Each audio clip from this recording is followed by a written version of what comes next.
आखिरकार झारखंड में लंबे इंतजार के बाद नगर निकाय चुनाव की घोषणा कर दी गई है। राज्य निर्वाचन आयोग ने 27 जनवरी को चुनाव कार्यक्रम का ऐलान किया। चुनाव की तारीख सामने आते ही शहरी राजनीति में हलचल तेज हो गई है और राजनीतिक दलों के साथ साथ संभावित उम्मीदवार भी मैदान में सक्रिय नजर आने लगे हैं। राज्य के 48 शहरी स्थानीय निकायों में 23 फरवरी को मतदान कराया जाएगा। इस चुनाव में कुल 43,33,574 मतदाता अपने मताधिकार का इस्तेमाल करेंगे। मतदाताओं में 22,07,203 पुरुष, 21,26,227 महिलाएं और 144 ट्रांसजेंडर शामिल हैं। इतने बड़े पैमाने पर होने वाला यह चुनाव शहरी विकास की दिशा तय करेगा। राज्य निर्वाचन आयोग के अनुसार मतदान के जरिए 9 नगर निगमों में मेयर, 20 नगर परिषदों और 19 नगर पंचायतों में अध्यक्ष चुने जाएंगे। इसके साथ ही 1087 वार्ड पार्षदों का भी चुनाव होगा, जो आने वाले वर्षों में शहरों की बुनियादी सुविधाओं और विकास योजनाओं की जिम्मेदारी संभालेंगे। चुनाव को शांतिपूर्ण और व्यवस्थित ढंग से कराने के लिए प्रशासन ने व्यापक तैयारियां की हैं। पूरे झारखंड में 2129 भवनों में कुल 4304 मतदान केंद्र बनाए गए हैं। इन केंद्रों पर मतदाताओं की सुविधा और सुरक्षा का विशेष ध्यान रखा जाएगा। गौरतलब है कि झारखंड में नगर निकाय चुनाव वर्ष 2020 से ही लंबित थे। कोरोना महामारी के कारण उस समय चुनाव स्थगित कर दिए गए थे। इसके बाद आरक्षण से जुड़े मुद्दों और विभिन्न कानूनी प्रक्रियाओं के चलते चुनाव बार बार टलते रहे। अब राज्य निर्वाचन आयोग ने सभी बाधाओं को दूर करते हुए चुनाव प्रक्रिया को अंतिम रूप दिया है, जिससे शहरी निकायों में निर्वाचित प्रतिनिधियों के जरिए शासन व्यवस्था फिर से बहाल हो सकेगी।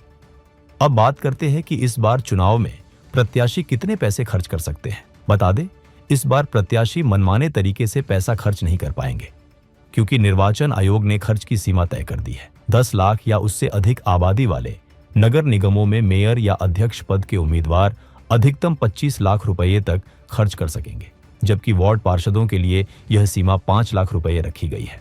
वहीं 10 लाख से कम आबादी वाले नगर निगमों में मेयर या अध्यक्ष उम्मीदवार अधिकतम 15 लाख रुपए और वार्ड पार्षद 3 लाख रुपए तक ही खर्च कर सकेंगे। नगर परिषदों और नगर पंचायतों के लिए भी खर्च की अलग अलग सीमा निर्धारित की गई है। 1 लाख या उससे अधिक आबादी वाली नगर परिषदों में अध्यक्ष पद के लिए 10 लाख रुपए और वार्ड पार्षद के लिए 2 लाख रुपए खर्च की अनुमति होगी। 1 लाख से कम आबादी वाली नगर परिषदों में यह सीमा घटाकर अध्यक्ष के लिए 6 लाख रुपए और वार्ड पार्षद के लिए 1.5 लाख रुपए तय की गई है। इसके अलावा 12,000 से अधिक और 40,000 से कम आबादी वाली नगर पंचायतों में अध्यक्ष उम्मीदवार अधिकतम 5 लाख रुपए और वार्ड पार्षद 1 लाख रुपए तक खर्च कर सकेंगे।